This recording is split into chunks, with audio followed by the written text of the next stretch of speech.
when I started counseling, my counseling supervisor said to me, if you can forgive your parents by the time you're 30, that's pretty psychologically healthy. I thought that was hysterical. It was another theorist who was saying that.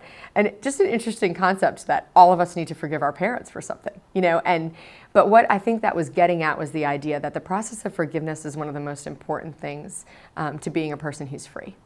And you may need to forgive the bully in middle school, or you need to need to forgive from something that is very tragic and the kind of evil that shouldn't have to visit any woman.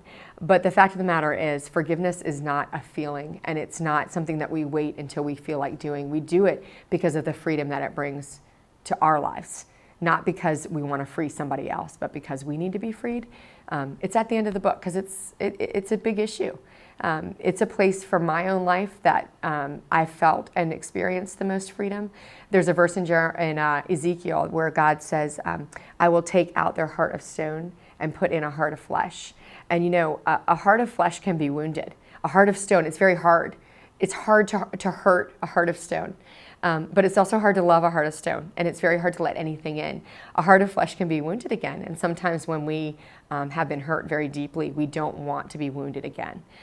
But God promises us that when He gives us that new heart, He's not going to leave us with just that new heart. He gives us the strength in the power of His Spirit, the presence that He gives us, a power that's unlike any other power to free us to love. And the joy of loving free is infinitely better than the pain that women have experienced in their life. And I can say that from a very authentic place. It's hard to say that. It's hard to say that to a group of women, knowing what may have happened and transpired in their lives. But I just know that God's word stands secure, and He is bigger than even the most tragic of circumstances.